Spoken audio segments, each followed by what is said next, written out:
పొలం ఆరోగ్యంగా ఉండాలి అంటే నీరు అవసరం. కానీ అదే నీరు ఎక్కువ అయితే పొలం నీరు పట్టి పాడైపోతుంది. అలాగే మనిషి కూడా. మనిషికి ఆలోచన అవసరం. ఆ ఆలోచన పాజిటివ్ అయి ఉండాలి. మనలో ఎక్కువ అయిన నెగిటివ్ ఆలోచనలు కూడా ఇలా కాలువ తీసి బయటకి పంపేయాలి. మౌంటైన్ డ్యూ తాగితే ధైర్యం వస్తుందని మహేష్ బాబు అంటాడు. మరి మనకేంటి జలుబు వచ్చింది? మన స్టూడియోకి వచ్చి వర్క్ స్టార్ట్ చేశా. మన కస్టమర్కి రాముడి స్టిక్కర్ రెడీ చేసి వేశా.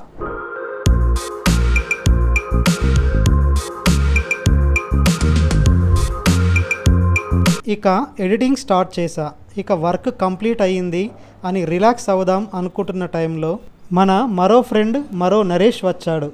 వాళ్ళ పార్లర్ వీడియో ఎడిటింగ్ కంప్లీట్ చేసేసరికి చాలా లేట్ అయింది. This is mister పర్షా signing off.